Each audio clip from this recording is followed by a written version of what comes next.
So I wanted to go over how I use Facebook on an Android phone. So you have the Facebook apps, which most people use, and then that talks you into using Messenger. And that's really counterproductive, I think, if you have any privacy concerns whatsoever. So let me show you how I use Facebook. For one thing, if you have the Facebook app on your phone, it constantly pops up, anytime something happens on Facebook, it pops something up on your phone and dings and all that stuff. And Messenger is the same way. And then there are even more concerns, but I'll get into that. So for one thing, first thing I do is you don't want to log into the Facebook app if it's on your phone. If it will let you remove it, you should actually go in, through settings, and then find your application manager, or it will say apps or application manager. And then if you find Facebook, you want to actually remove it or disable it.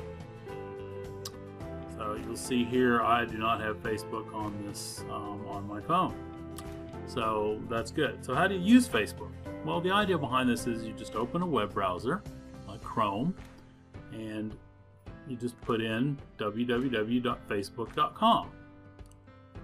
And so basically when you want to go to Facebook, you go to Facebook. Now this looks really, really small, and you'll notice it says www. This is because this is the desktop version.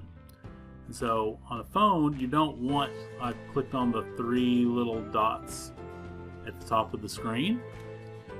And then I'm going to, you see there's a check mark by desktop side, I'm going to uncheck that. And that will let me get the mobile version, which is small enough to see and actually do on my phone. So that's all fine and well, and I can post things and post pictures and change backgrounds and pretty much do everything you can do with the Facebook app.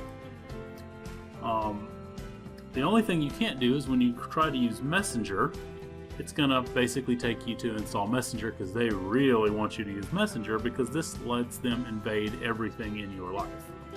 So let's just look at how we would use this without doing Facebook first. So what we want to do is, remember how it would have the desktop site. We go back to the three little dots, click on desktop site, and now it's a lot smaller and harder to use. If I turn my phone sideways, well, now it's actually small enough where I can actually use. I can click on Messenger, and here I can actually go in, and if I want to, I can type a message out and basically use Messenger through just with all the features with this right here. And whenever I close this browser window, Facebook is no longer in my life. So let's take a look at what the Facebook app, or well, not even the Facebook app, Facebook Messenger does. So let's say that I went ahead and I didn't know any better, and I went ahead and clicked on Facebook. It takes me to install Facebook Messenger. So once I install Facebook Messenger, it's going to want me to log in, and then it's immediately going to start asking for permissions. Now, apps on your phone have to ask before they are allowed to use things like your camera, your microphone, look into your contacts, your pictures, basically invade everything in your life.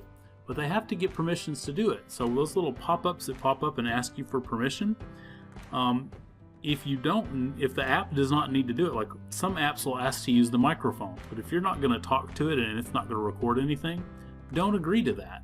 And a lot of apps will still work even if you don't give them permissions to things. So you only need to give them the permissions if the app actually needs that.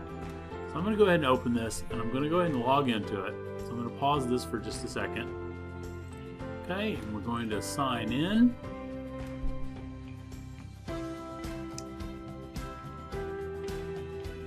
And first thing it's going to do is say text anyone with your phone. If I turn this on, well, it's immediately going to want access to my contacts.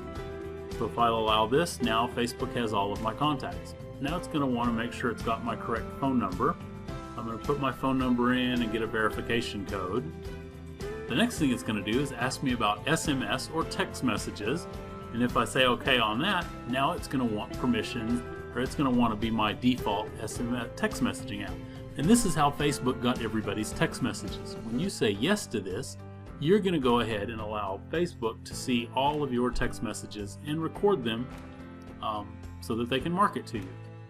So let's say I want to take a picture with Facebook Messenger. When I hit the camera, now it wants access to my camera, which will allow Facebook to actually look through my camera. So we're not going to turn that on right now. Let's say that I go ahead and want to just type a message. So I'm getting fatigued at just how much Facebook Messenger has invaded my privacy and my life with my phone.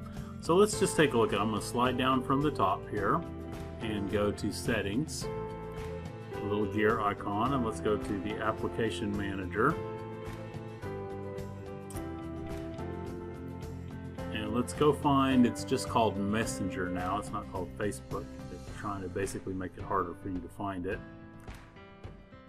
And once I find Messenger, one of the things you do, if you click on Force Stop, that makes it stop running, because it just runs whether it's open, you see it running or not.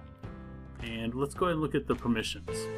So I only enabled the contacts, but had I used it for a while, all of these things would have been on and Facebook would have had access to everything in my phone. So I'm going to go ahead and turn all of these off. And I'm going to basically click on uninstall, and that gets Facebook out of my phone. So you can use Facebook very easily by using a browser. You won't get the pop-up notifications when somebody does something, but it basically guarantees that Facebook isn't eavesdropping on everything you do on your phone. And I hope that helps people out. And if you have any comments or questions, feel free to drop me a line. Thanks for watching. Please like the video and share.